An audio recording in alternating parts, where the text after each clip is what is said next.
Joel Osteen, the pastor of Lakewood Church in Houston, Texas, is often described as the man who turned Sunday sermons into a global enterprise of positivity, prosperity, and persuasion. Born in 1963 in Houston, Osteen grew up in a deeply religious household. His father, John Osteen, founded Lakewood Church in 1959, and Joel spent his youth immersed in church activities, eventually following in his father's footsteps. By the 1990s, he had taken over the pulpit, and over the next decades, he transformed a modest congregation into one of the largest megachurches in the United States, reaching millions worldwide through television broadcasts, books, and motivational speaking. Osteen's message is simple yet compelling. God desires success, happiness, and health for all his followers, and faith is the key to unlocking this divine promise. His sermons are meticulously crafted to inspire hope and optimism, emphasizing personal growth, gratitude, and vision. However,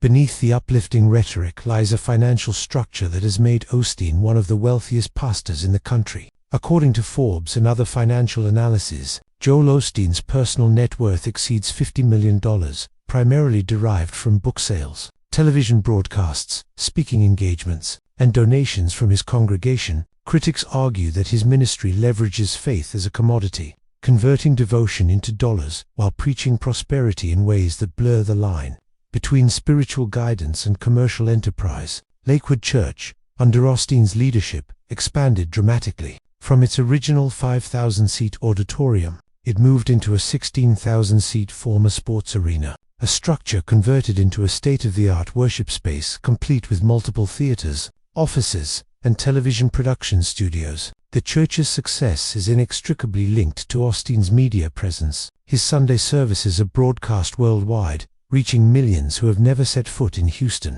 The messages are carefully produced, uplifting music, professional lighting, and an atmosphere designed to evoke inspiration. For viewers, the experience feels intimate, personal, and profoundly spiritual. But for the church, it is also a sophisticated platform for financial engagement. Donations play a crucial role in sustaining Osteen's empire. Tithing and offerings from parishioners are solicited both in person and online, often presented as a pathway to receiving God's blessings. His books, including bestsellers like Your Best Life Now and Become a Better You, emphasize similar themes, that giving, maintaining faith, and positive thinking align the believer with divine favor. Critics argue that these teachings exploit psychological vulnerabilities. People are told that success and health are attainable if they give generously, creating an implicit pressure to contribute beyond one's means. Some families report significant financial strain in attempting to follow the model of giving, believing that their faith and future prosperity depends on it. The controversy surrounding Joel Osteen intensified during crises, when public scrutiny of wealth and priorities came into focus. A notable example occurred during Hurricane Harvey in 2017. Lakewood Church opened its doors as a shelter, yet Osteen faced criticism for initially not providing immediate relief or opening the massive facility fully to flood victims, while church officials later clarified that the doors were opened and aid was provided. The episode raised questions about the priorities of a ministry operating on such a grand scale. For skeptics, it became emblematic of the tension between faith, wealth, and public responsibility. Despite criticisms, Osteen's appeal remains undeniable. Millions of viewers and followers resonate with his positive, motivational message. He preaches a vision of God that is generous, kind, and success-oriented, a stark contrast to the fire and brimstone approach of other evangelical leaders. This approach has proven both spiritually and financially effective. As Lakewood Church continues to grow, and Osteen's media reach remains vast, his books, televised sermons, and public appearances generate millions in revenue annually, funding the ministry's expansion, production costs, and Osteen's lifestyle. Critics note the irony. The very message of faith, hope, and generosity has created one of the most lucrative religious enterprises in the world. Joel Osteen's story illustrates the modern dynamics of faith-based financial empires. Charisma, media acumen, and motivational messaging converge to create an environment where belief, loyalty, and monetary contributions intersect. Congregants are drawn not only by the promise of spiritual guidance but by the assurance that their participation and giving are integral to receiving divine favor. In this system, the pastor becomes both spiritual leader and entrepreneur, balancing inspiration with the mechanics of a highly profitable ministry. Beyond the material aspects, Osteen's influence shapes cultural perceptions of Christianity. His portrayal of God as benevolent and wealthy-affirming resonates with those seeking hope and reassurance in a complex world. Yet, for critics, the commodification of faith represents a troubling reality. Spiritual devotion can be leveraged for financial gain, and prosperity itself can become a measure of spiritual worth. Those who struggle financially may internalize the belief that their hardships reflect a deficiency in faith, a dynamic that further entrenches the cycle of giving and expectation. Moreover, Osteen's empire underscores the power of media in contemporary religious life. Through television broadcasts, social media, podcasts, and best-selling books, his influence extends far beyond the physical walls of Lakewood Church. Millions worldwide consume his content, often with little awareness of the financial mechanisms supporting the ministry. For some, this creates a sense of connection and participation in a global faith community. For others, it raises ethical questions about transparency, stewardship, and the intersection of spiritual authority and wealth accumulation. The story of Joel Osteen is also a story of the American religious landscape, where faith, entrepreneurship, and media converge. It demonstrates how modern megachurches operate as complex institutions, managing massive audiences, generating substantial revenue, and leveraging narrative, hope, and motivation to maintain influence. While Osteen remains a beloved figure for many, his critics see in him a cautionary example of the potential for exploitation inherent in prosperity theology, the promise of divine reward tied directly to financial contribution, creating a system where belief itself becomes a transactional experience. In the end, Joel Osteen's legacy is multifaceted. He has inspired millions with a message of hope, positivity, and personal empowerment, offering a spiritual lifeline to those seeking comfort in turbulent times. Yet, his ministry also exemplifies the ethical challenges of mixing faith with financial ambition. The vast wealth accumulated, the global reach of his media empire, and the relentless focus on prosperity underscore a fundamental truth about the modern religious experience. When belief can be translated into dollars, the pulpit becomes not just a site of spiritual guidance, but a marketplace, and the line between salvation and commerce becomes increasingly blurred. Joel Osteen's story serves as both inspiration and warning. It illustrates the power of hope, the allure of charisma, and the vulnerabilities of human faith, and it reminds audiences that even behind the most benign smiles and motivational messages, the machinery of religious profit operates, quietly and relentlessly, beneath the surface. Paula White's story reads like a modern parable, part redemption arc, part cautionary tale. From a childhood of poverty and trauma to the gilded stages of American televangelism, her journey is one of relentless ascent. She rose from obscurity to become one of the most recognizable figures in Christian broadcasting, a spiritual advisor to presidents, and the face of the prosperity gospel for millions. But behind her polished sermons and designer suits lies a deeper question. How much of her ministry was about saving souls, and how much was about saving an empire built in her own name? Born in Tupelo, Mississippi, in 1966, Paula Michelle Furr grew up in a world far removed from the marble pulpits she would one day command. Her early life was marked by chaos, her father's suicide when she was just 5 years old, and years of emotional and sexual abuse that followed. She has spoken openly about those traumas, often using them as the foundation of her testimony. "I shouldn't even be here," she once said in a sermon, "but God took my brokenness and gave me purpose." That message of transformation, of turning pain into power, became the cornerstone of her ministry. In her 20s, she married Randy White, a charismatic young preacher from Maryland. Together, they founded Without Walls International Church in Tampa, Florida, in 1991. It started small, meeting in borrowed storefronts and schools, but the couple had a gift: Randy for organization, Paula for charisma. Within a decade, their ministry had exploded into one of the largest churches in America, drawing more than 20,000 members and broadcasting worldwide. Paula was unlike most preachers of her generation. She was blonde, fashionable, idiot-savvy, part preacher, part motivational speaker. Her sermons mixed biblical verses with self-help mantras, promising divine elevation through positive thinking and seed faith giving. Her style resonated with a new generation of believers looking for hope that felt modern. glamorous, and unapologetically ambitious. As the church grew, so did Paula's influence. She launched the Paula White Ministries television program, which aired globally on networks like BET, TBN, and Daystar. Her message was clear. God wanted His people to prosper, not just spiritually, but financially. When you sow in faith, she would tell her audience, God opens the windows of heaven. He multiplies your giving and brings abundance into your life. Her ministry encouraged viewers to donate seed offerings, specific amounts of money meant to trigger divine blessings. For $229, she once promised, God would release supernatural debt cancellation. For $1,000, she said, a prophetic breakthrough was guaranteed. Critics called it spiritual extortion. Supporters called it faith. But the donations poured in millions of dollars each year from viewers desperate for miracles. Paula White became a celebrity pastor. She mingled with athletes, entertainers, and politicians. Her services looked more like concerts than sermons, with smoke machines, live bands, and choreographed lighting. She published best-selling books, appeared on talk shows, and bought luxury homes in Florida and New York. The Whites' lifestyle became the stuff of tabloid fascination: private jets, expensive cars, designer clothes. God doesn't mind you being blessed, Paula often said from the pulpit. He just doesn't want the blessing to own you.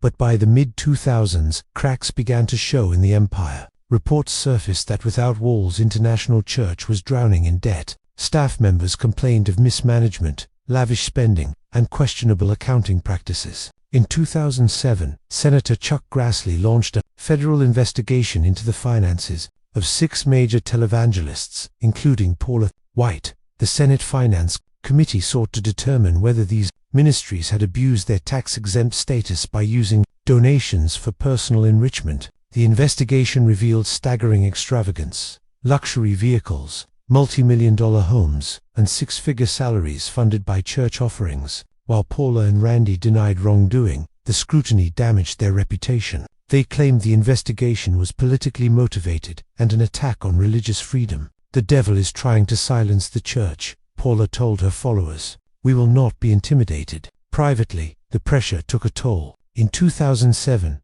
Paula and Randy divorced after years of personal and financial turmoil. Without Walls International began to crumble under debt, eventually filing for bankruptcy. The Tampa campus, once hailed as a miracle of growth, was abandoned and later sold to developers. For many, it seemed the age of Paula White was over. But Paula refused to disappear. She reinvented herself, not as a fallen preacher, but as a survivor. She launched a solo ministry and rebranded her message. Gone were the husband and the massive sanctuary. In their place was a sleek, media-driven operation, centered entirely around her. She began hosting intimate empowerment conferences, speaking at women's events, and emphasizing personal deliverance over prosperity. Her new sermons blended Pentecostal fire with the language of self-empowerment. And then, in one of the most unexpected turns in modern religious history, Paula White's ministry collided with politics. In 2002, she met a real estate mogul from New York named Donald Trump after he saw her preaching on television. He invited her to meet him in his office at Trump Tower. Over the years, their friendship deepened. Trump admired her confidence. She admired his success. When Trump decided to run for president in 2016, Paula became one of his most trusted spiritual advisors, a bridge between him and America's evangelical base. Her presence in the White House marked an extraordinary ascent for a woman once accused of financial misconduct. As Trump's spiritual advisor, she led prayers at inaugurations, hosted faith-based policy meetings, and became the unofficial face of Christianity within the administration. To her supporters, she was proof that God can raise anyone, even a broken girl from Mississippi, to the highest halls of power. To her critics, she was a symbol of hypocrisy, a preacher of wealth and power now entangled with politics and privilege. Paula's sermons during this time grew increasingly militant. She described Trump's presidency as divinely ordained and cast his critics as agents of Satan. When you fight him, she once said from the pulpit, you're fighting God's plan. Her language blurred the line between faith and political allegiance. She called for angelic reinforcement during election battles, invoking visions of heavenly armies defending her cause. Viral videos of her fiery sermons spread online, some inspired, others disturbed. The backlash was swift. Theologians accused her of spreading Christian nationalism and distorting the gospel into a weapon for political power. Former followers described her ministry as a brand, not a calling. Financial scrutiny returned as watchdogs questioned how her ministry spent its millions in donations. Meanwhile, her personal net worth, estimated in the tens of millions, stood in sharp contrast to the economic struggles of the people she claimed to serve. Yet Paula remained unshaken. "Let them talk," she said in an interview. "God knows my heart. I'm not here to please man, I'm here to serve the kingdom." But behind her defiance, the pattern of her career remained consistent, a relentless pursuit of influence, cloaked in the language of faith. Whether building megachurches, selling miracle blessings, or standing at the White House podium, Paula White had learned how to make belief profitable. In the years following Trump's presidency, her influence began to wane. Without political backing, she shifted focus back to ministry, leading City of Destiny, a church in Apopka, Florida. Her sermons returned to themes of perseverance and divine calling, but the controversies never fully faded. Her critics continued to accuse her of exploiting faith for fame, while her supporters hailed her as a warrior of God, unjustly maligned by the media. The paradox of Paula White endures, a woman who rose from trauma to triumph, yet whose ministry often blurred the sacred with the sacred. To some, she represents the power of redemption, proof that faith can elevate anyone. To others, she embodies the corruption of modern televangelism, a gospel repackaged for profit and political gain. Her story exposes the uneasy marriage between money,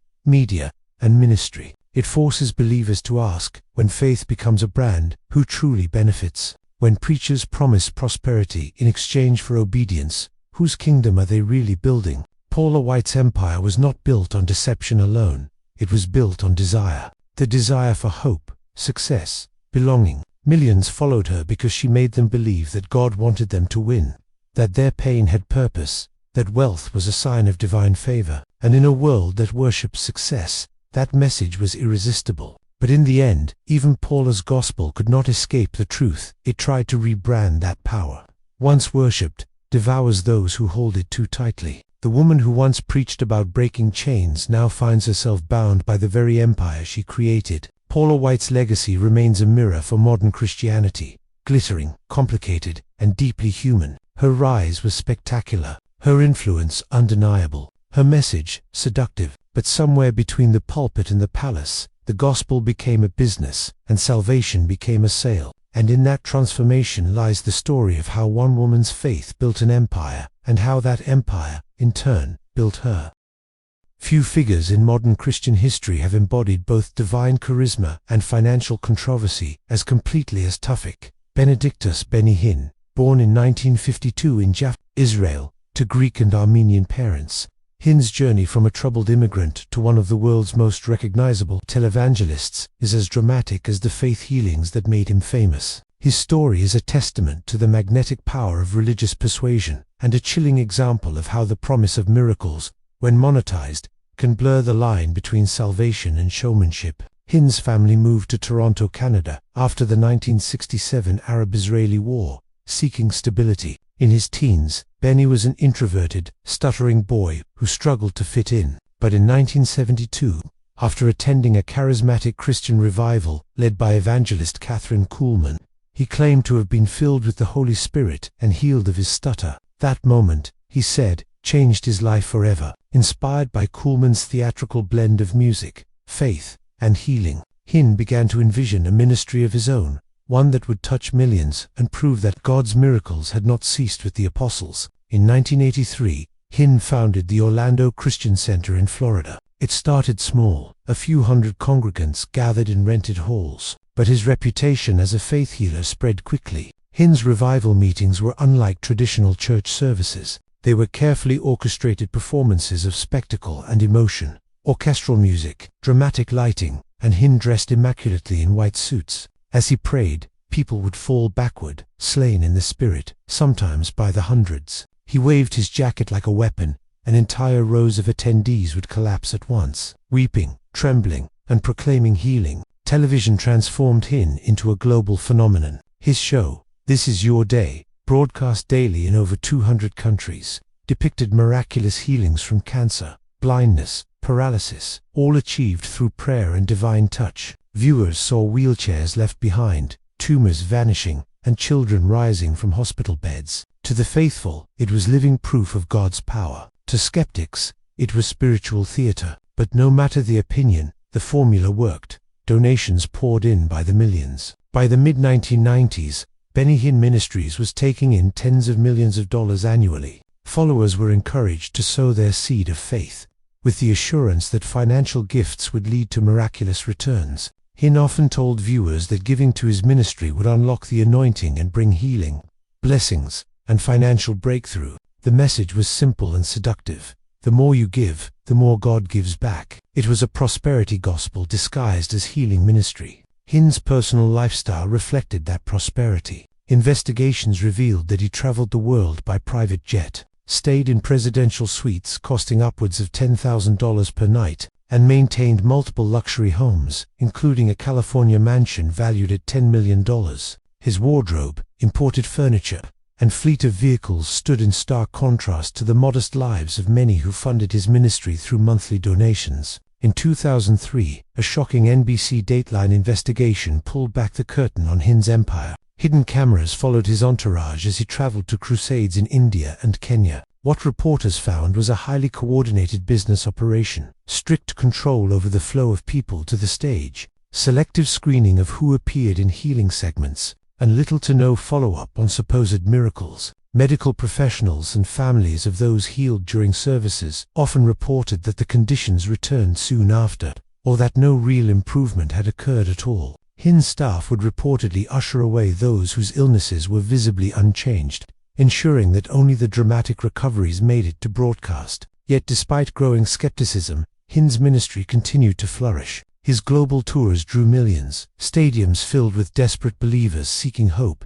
healing, and divine touch. The crowds were immense, the emotions overwhelming. For the faithful, seeing thousands weep and collapse before God's presence validated their belief that Hinn was anointed. For critics, it was mass manipulation fueled by spectacle and psychology. In 2007, U.S. Senator Charles Grassley launched an investigation into 6 major televangelists, including Hinn, to determine whether their ministries were improperly using donations for personal luxury. The probe examined private jets, expensive hotel stays, and lavish estates, questioning whether such spending violated their non-profit status. While Hinn cooperated partially and was never criminally charged, the investigation revealed how little oversight existed in the world of religious broadcasting, a multi-billion-dollar industry protected by tax exemptions and minimal accountability. Former employees and insiders began to speak out. Some described an environment of control and secrecy within the ministry. Finances were tightly guarded, and questioning leadership decisions often led to immediate dismissal. A former staff accountant later testified that large sums were regularly moved between ministry accounts and personal expenses. Hinn defended the transactions, claiming every dollar spent was for the work of God. Over the years, Hinn's empire experienced both decline and reinvention. After divorcing his wife Suzanne in 2010, only to remarry her in 2013, Hinn faced growing backlash from within the Christian community. Even some charismatic leaders distanced themselves from his ministry, calling his theology unscriptural and his healing claims unverifiable. By 2019, amid mounting criticism, Hinn made a startling public statement. In a sermon that went viral, he declared, "I think it's an offense to the Holy Spirit to place a price on the gospel. I'm correcting my own theology. The gospel is not for sale." The announcement shocked both followers and critics.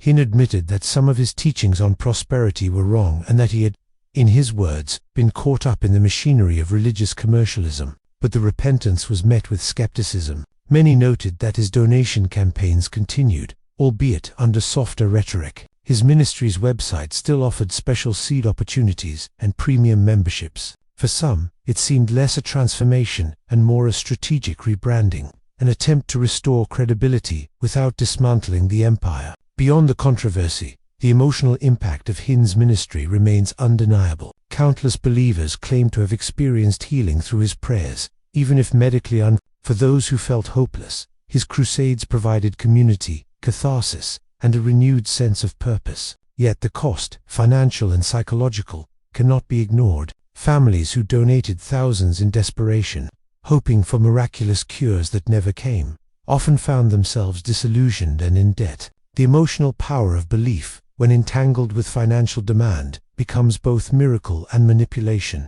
Hinn's enduring influence lies in that duality. He represents the most extreme expression of the modern prosperity ministry, where faith is both the product and the prophet. His global reach, from Africa to South America, has inspired countless imitators who use similar tactics, blending spectacle, emotional fervor, and financial appeals. Entire church networks trace their roots to the Benny Hinn model, a fusion of entertainment and evangelism that turns salvation into a brand. Even now, well into his 70s, Benny Hinn continues to tour and preach. His YouTube broadcasts garner millions of views, and his legacy remains divisive. To his followers, he is a man anointed by God, a vessel of miracles. To his critics, he is the embodiment of corruption in modern religion, a businessman cloaked in holiness. Benny Hinn's story is not simply one of greed or deception. It is a reflection of a deeper human longing for healing, for meaning, for control over life's uncertainty. In a world of suffering, the promise of instant divine relief is irresistible. And when that promise comes wrapped in charisma, music, and emotion, the line between faith and exploitation vanishes. His empire stands as both a warning and a wonder, proof of the power of belief, and the danger of those who learn to profit from it. Benny Hinn did not invent the prosperity gospel, he perfected it, and in doing so, he revealed how easily the pulpit can become a stage, and the offering plate, a mirror reflecting the very desires that make us human. Eddie Long's story is one of contradiction, a tale of divine ambition and human weakness, of a man who built a kingdom in God's name only, to watch it crumble beneath the weight of secrets. For decades, Long was the face of black evangelical power in America, a preacher who transformed a small Georgia church into a global mega-ministry. He dressed like royalty, preached like a warrior, and carried himself as if chosen by God to lead a generation. But behind the pulpit of New Birth Missionary Baptist Church in suburban Atlanta, a darker story was taking shape, one that would expose the perils of unchecked power, blind devotion, and the devastating cost of betrayal in the house of faith. Born in Charlotte, North Carolina, in 1953, Eddie Long grew up in a deeply religious home. His mother was a devout Baptist, and his father worked at a steel company. From an early age, Long seemed drawn to leadership, to commanding attention, to having people listen when he spoke. After graduating from North Carolina Central University, he entered the corporate world, taking a job at Ford Motor Company. But he soon left, claiming that he had received a higher calling. In 1987, Long became the pastor of New Birth Missionary Baptist Church, a modest congregation of just 300 members in Lithonia, Georgia. Within a few years, his charisma, discipline, and message of empowerment transformed it into one of the fastest-growing churches in America. Long's message was unlike traditional sermons about meekness and patience. He preached strength, prosperity, and authority. His theology combined evangelical fervor with self-help ambition. He urged his followers, mostly African American, to reject the idea that poverty or oppression was part of God's plan. "We are kings and queens," he often thundered. "We are not meant to struggle, we are meant to rule." It was a powerful message for those seeking dignity and hope in a world that often denied both. By the mid-1990s, New Birth Missionary Baptist Church had exploded to over 25,000 members. It was more than a church, it was an empire.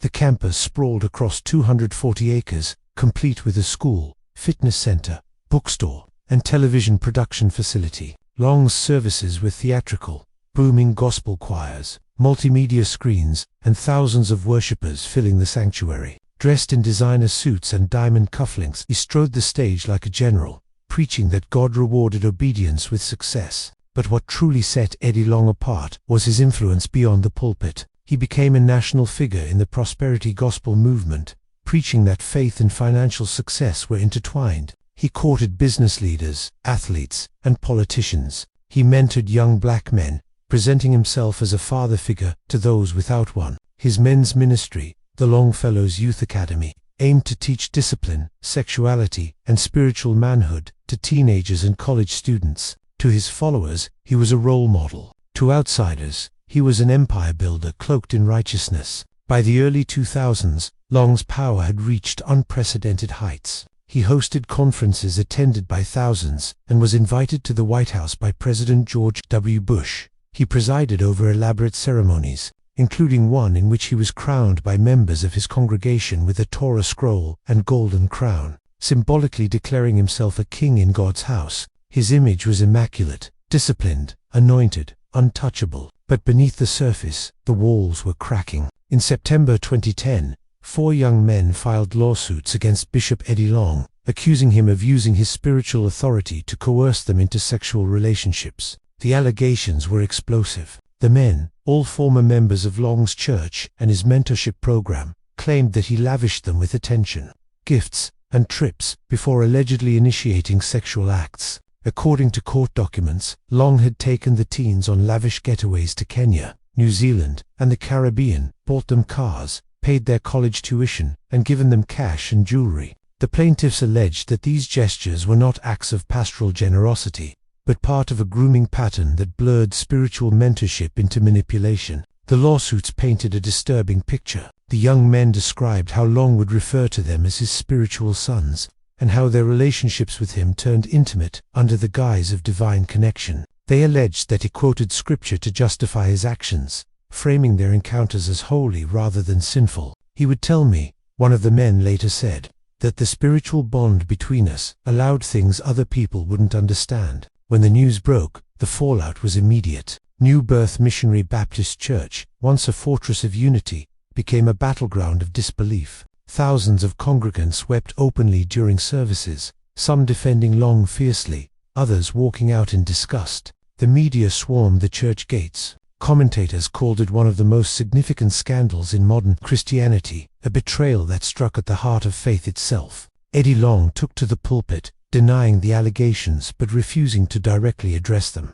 "I've been accused," he told his congregation, his voice trembling but defiant. "I'm not a perfect man, but this thing I'm not guilty of. I am David against Goliath, and I've got 5 rocks, and I haven't thrown one yet." The crowd erupted in applause, many shouting, "We love you, Bishop." It was an emotional moment and a masterful performance. Long had turned his legal scandal into a spiritual battle, casting himself as the righteous victim of demonic attack. Behind the scenes, however, the evidence mounted. Photographs surfaced showing Long posing in tight gym clothes, sending selfies to the young men. Text messages suggested emotional manipulation. Private investigators discovered that church funds had allegedly been used for travel and gifts tied to the relationships. The lawsuits dragged on for months, threatening to destroy the church's finances and Long's public image. In May 2011, Eddie Long quietly settled the lawsuits out of court. The settlement amount was never officially disclosed, but multiple reports placed it between $15 and $25 million, a combination of cash and property transfers. The payments came not directly from Long's personal accounts, but from New Birth's insurance and ministry funds. The settlement included confidentiality agreements preventing the accusers from speaking publicly. Officially, Long admitted no wrongdoing, but too many. The silence spoke louder than any sermon. In the aftermath, Long's ministry began to crumble. Attendance at New Birth dropped sharply. Financial contributions plummeted. Once loyal members left in disillusionment. The church faced foreclosure threats and had to lay off staff. Long's once mighty reputation within the evangelical world collapsed. Even among prosperity preachers, he became a cautionary tale, a man who flew too close to the sun. Still, Long tried to maintain control of the narrative. In interviews and sermons, he framed the scandal as a test of faith. He spoke of redemption, of endurance, of God's plan. But the confident bishop was gone. His public appearances became rarer, his health visibly deteriorating. In 2016, congregants were shocked by his gaunt appearance. Rumors spread that he was gravely ill, but he insisted he was leaning on God and shedding weight through a vegan diet. In January 2017, Bishop Eddie Long died of an aggressive cancer at just 63 years old. His death reignited debate about his legacy. Some mourned him as a great man who had uplifted thousands. Others saw him as a symbol of hypocrisy and abuse. For the men who had accused him, his passing offered neither closure nor justice, only the quiet end of a painful chapter. In the years since, New Birth Missionary Baptist Church has struggled to rebuild under new leadership. The lavish empire that once symbolized divine favor now stands as a reminder of the dangers of unchecked power. The church that once drew thousands each Sunday now serves as a monument to both faith and fragility. a place where hope and betrayal once met under the same roof. Eddie Long's story reveals the dark intersection of charisma, authority, and human desire. His influence was undeniable. He inspired young men to pursue education, helped families rise from poverty, and preached self-worth to communities that had long been marginalized. Yet those same qualities, his confidence, his magnetism, his control, became tools of manipulation. The power that built him ultimately consumed him. What makes Long's fall so haunting is how easily it could happen again. In every generation, there are preachers who wield faith like a weapon, who mix divine authority with personal ambition until they no longer see the line between serving God and serving themselves. Eddie Long's empire was built on a simple promise that obedience would bring prosperity and faith would bring protection. But when the truth emerged, it was clear that no one, not even the man of God, was beyond temptation. In the end, the story of Eddie Long is not just about a pastor who fell from grace. It's about the danger of believing that spiritual power makes one invincible, that charisma equals purity, and that God's blessing is measured in wealth or influence. His rise was fueled by faith, his fall was sealed by denial, and his legacy remains a warning whispered in churches across America. When a man of God stops answering to anyone but himself, it's not God he's serving, it's his own reflection. Kent E. Hovind's name is one that resonates in both religious circles and the annals of American legal history, though for very different reasons. Known to millions as Dr. Dino, Hovind built a reputation as a charismatic and polarizing figure in the creationist movement, blending fiery sermons with scientific arguments aimed at disproving evolution. His ministry promised truth, enlightenment, and moral certainty, yet beneath the sermons, theme parks, and DVDs was a complex web of financial deception, legal battles, and a man whose faith was inseparable from his ambition. Hovind's rise and fall provide a chilling study of how charisma, legal ignorance, and unchecked power can transform spiritual authority into criminal enterprise. Born in 1953 in South Carolina, Kent Hovind grew up in a devout Christian family. He was drawn early to ministry and evangelical outreach, displaying a remarkable ability to captivate audiences. Hovind pursued higher education in theology, eventually earning a doctorate in Christian education, a title that would bolster his credibility among conservative Christians. In the late 1970s, Hovind founded the Creation Science Evangelism Ministry, which he later expanded into the more publicly recognized Dinosaur Adventureland, a theme park located in Pensacola, Florida. The park was a mix of amusement rides, dinosaur models, and classrooms where he taught a literal interpretation of the Bible and a young earth creationist worldview. Hovind's appeal was multifaceted. His lectures combined a preacher's zeal with a professor's argumentation. He traveled the country giving seminars, often drawing thousands of attendees. In these seminars, Hovind attacked evolution as the greatest deception of the 20th century, and offered a vision of science reconciled with scripture. Books, DVDs, and lecture tickets became lucrative sources of income, and his ministry thrived financially. At the same time, Hovind painted himself as a defender of Christian values against a morally decaying world, positioning his message as both educational and spiritual. However, the financial underpinnings of Hovind's empire were deeply flawed. Hovind and his organization used multiple corporate entities, including Creation Science Evangelism, Dinosaur Adventureland, and Hovind Ministries Inc., to funnel money in ways designed to minimize tax obligations. The ministry operated primarily as a private business rather than a registered non-profit, though Hovind repeatedly claimed he was exempt from federal taxation, arguing that the government had no authority over his religious work. This legal reasoning would later become the centerpiece of his criminal convictions. As the ministry grew, Hovind acquired significant assets, including vehicles, property, and other personal benefits. Funded largely through donations from followers, supporters were often told that their contributions directly supported educational work and ministry outreach. In reality, investigators later found that these funds were frequently redirected for personal use. Hovind's meticulous record-keeping was at best inconsistent and at worst intentionally opaque. The unraveling began in the late 1990s when Hovind came under scrutiny by the Internal Revenue Service (IRS). Investigators noticed that, despite millions flowing through his ministry, Hovind had not filed personal income tax returns for over a decade. Moreover, large cash transactions were routinely structured to avoid federal reporting requirements. a practice explicitly illegal under U.S. law. Hovind's insistence that religious exemptions placed him above secular law only intensified scrutiny. In 1999, Hovind was charged with failing to collect and pay employment taxes, a violation stemming from his treatment of ministry employees. The IRS alleged that Hovind had instructed employees to treat salaries as gifts, thereby avoiding payroll tax withholding. Hovind argued in court that his ministry was not a business but a spiritual endeavor, claiming that God, not the government, determined the rules of compensation. Courts, however, disagreed, emphasizing that tax law applied equally to all income, religious or otherwise. The case escalated dramatically in the early 2000s. Federal prosecutors presented evidence that Hovind had deliberately structured financial transactions to evade reporting, concealed over $500,000 in taxable income, and utilized ministry resources for personal enrichment. Witness testimony from former employees detailed a culture in which financial compliance was considered optional, and legal counsel was often ignored or dismissed. Hovind's own writings and public statements became crucial evidence, as he frequently published his belief that paying taxes was both sinful and unnecessary. Despite these mounting charges, Hovind remained defiant, using public appearances and media platforms to present himself as a martyr of religious liberty. He held seminars, produced videos, and even attempted to run for public office,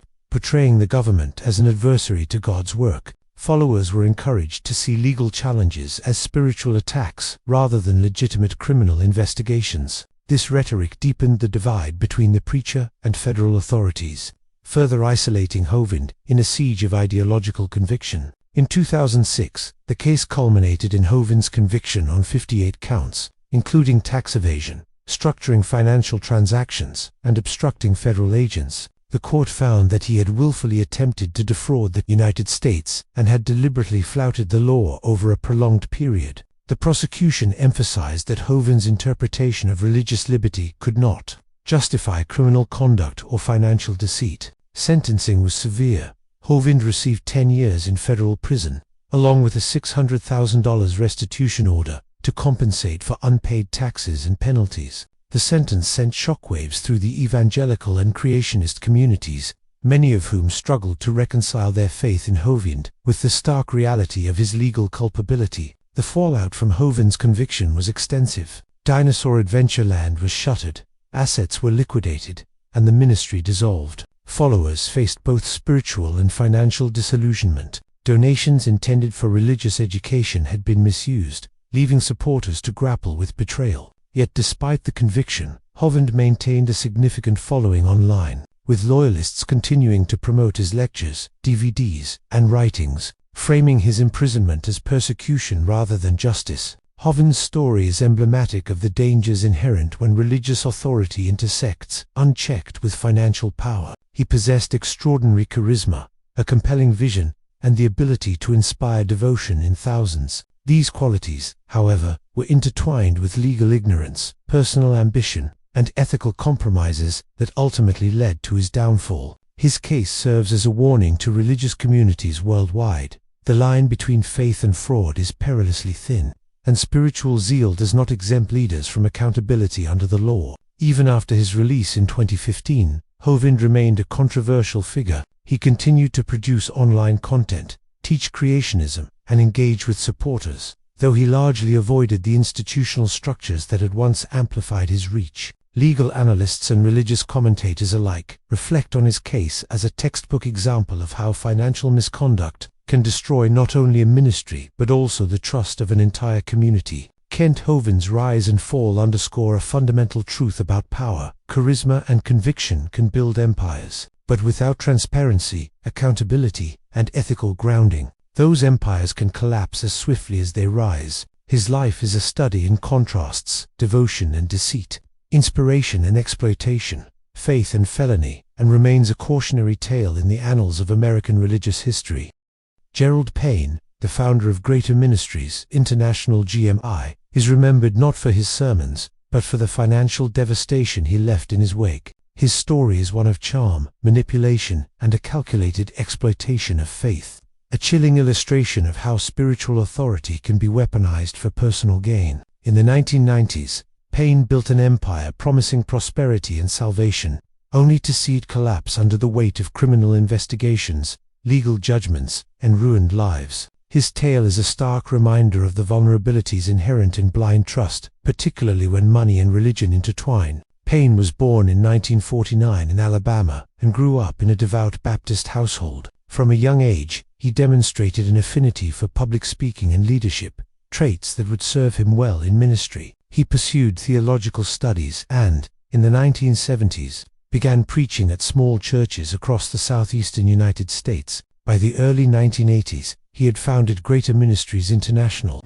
positioning himself as a spiritual guide who could lead his followers to divine financial success. GMI's pitch was deceptively simple and powerfully compelling. Believers could multiply their wealth through seed investments, substantial monetary contributions to the ministry that promised astronomical returns. Payne claimed that God would miraculously reward faithful donors, often guaranteeing returns in the tens or even hundreds of %. This prosperity gospel resonated with many middle-class Christians eager to secure financial stability while demonstrating piety. The church grew rapidly, attracting thousands across the country. At first glance, Payne appeared sincere. He hosted seminars, distributed literature, and published tapes detailing biblical principles for wealth and success. He emphasized spiritual discipline, tithing, and faith-driven generosity. However, the promise of guaranteed financial returns was an early warning sign. No legitimate ministry can guarantee such results. The core of GMI's operations resembled a classic Ponzi scheme. Funds from new donors were used to pay earlier investors,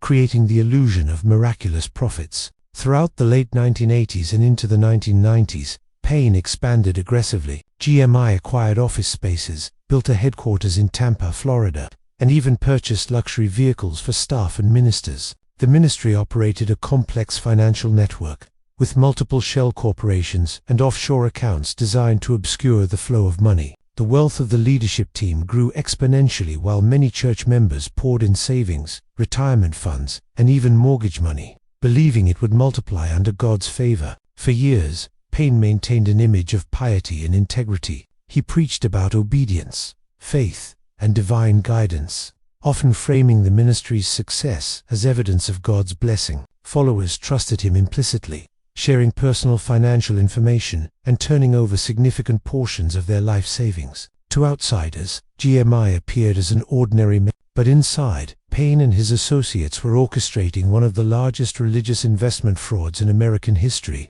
Suspicion began to mount when former donors reported receiving minimal or no returns on their miracle investments. In 1999, the FBI and the Florida Attorney General's office launched a formal investigation into GMI's financial practices. Bank records, shell companies, and donation trails revealed the extent of the deception. Millions of dollars had been funneled directly to Payne, his family, and close associates, while countless believers lost their life savings. The legal case against Payne was extensive and damning. He faced multiple counts of mail fraud, wire fraud, and money laundering. Prosecutors highlighted the deliberate misrepresentation of investment opportunities, the concealment of financial documents, and the systematic manipulation of donors' faith for personal enrichment. Witnesses testified that Payne often used religious scripture to justify financial schemes, framing monetary exploitation as divine instruction. Many of his followers described being emotionally coerced, believing that questioning the ministry equated to questioning God. In 2004, Gerald Payne was convicted on multiple felony charges and sentenced to 27 years in federal prison, a landmark case in the prosecution of religious financial fraud. Co-defendants received sentences ranging from 7 to 20 years, reflecting the scale of GMI's deception. Courts ordered the forfeiture of millions of dollars in assets, including vehicles, properties, and bank accounts directly tied to the ministry's fraudulent operations. While restitution payments were mandated, many victims recovered only a fraction of their losses. The aftermath of Payne's conviction was catastrophic for his followers. Families were financially ruined, retirement plans obliterated, and trust in religious institutions severely eroded. Former donors spoke openly about their feelings of betrayal and disillusionment, describing emotional trauma akin to losing a family member. Media coverage labeled Payne's operation as a cautionary tale of greed cloaked in faith, highlighting the intersection of religious authority and financial misconduct.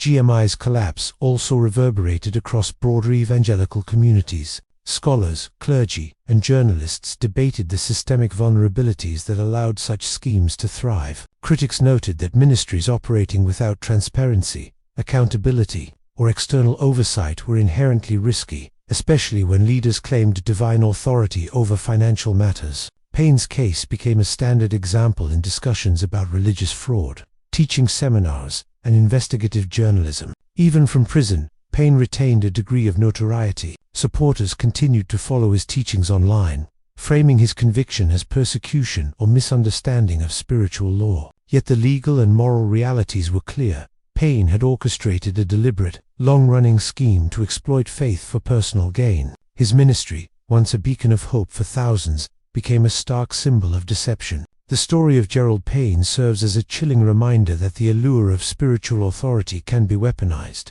Charismatic leaders possess a unique power over their followers, blending theology, morality, and persuasion in ways that can mask criminal intent. When coupled with financial manipulation, this influence can devastate lives and communities. Payne's empire rose on the foundation of trust and belief, yet fell under the weight of law and accountability. Ultimately, Payne's legacy is one of caution. It is not merely about greed, fraud, or punishment. It is about the fragile intersection of faith and finance. His empire illustrates how religious conviction can be exploited, how devotion can be manipulated, and how even the most trusted spiritual guides are not immune to the temptations of wealth and power. For the victims, it is a story of betrayal and loss. For the public, a reminder that faith, when entwined with unchecked authority, can become a vehicle for deception, and that vigilance and accountability are necessary in every sphere, sacred or secular. For more real-life crime stories, subscribe and stay tuned for the next deep dive.